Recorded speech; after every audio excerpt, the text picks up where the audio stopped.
Hello viewers, আসসালামু আলাইকুম। আজ আমার বাবার মৃত্যুবার্ষিকী। আমরা নিজেরাই ঘরোয়াভাবে সামান্য একটু করেছি, একটু তবরক করেছি, নিজে পাকিয়েছি মুরগি দিয়া। আমার বাবার মৃত্যুবার্ষিকী,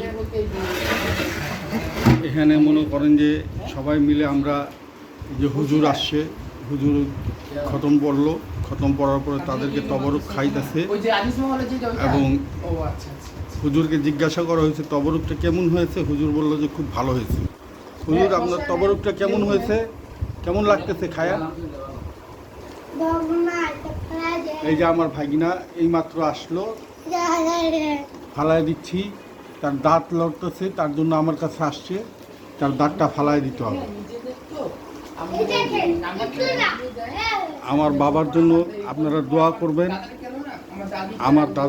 আমার বাবার মৃত্যুবার্ষিকী, এবং আল্লাহ পাক তাকে জান্নাত নসিব করুক, তার কবরের আযাব মাফ করে দেখ। আপনাদের কাছে এইটুকু অনুরোধ যে তার জন্য একটু দোয়া করবেন। আমার কমেন্ট চাই না, লাইক চাই না, শুধু আপনারা দোয়া করবেন। এতে আমরা অনেক খুশি থাকব এবং আমার বাবার আত্মাও খুব খুশি হবে, আমার বাবার আত্মাও খুব শান্তি পাবে।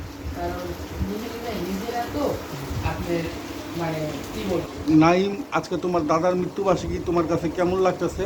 আজকে আমার দাদার মৃত্যুবার্ষিকী, আমরা কিছু রান্না বান্না করছি, দোয়া দুরুদ পড়তেছি, আল্লাহ পাক আমার দাদাকে ব্যস্ত নসিব করুক, এটাই দোয়া। তোমার কি একটু কষ্ট লাগতেছে?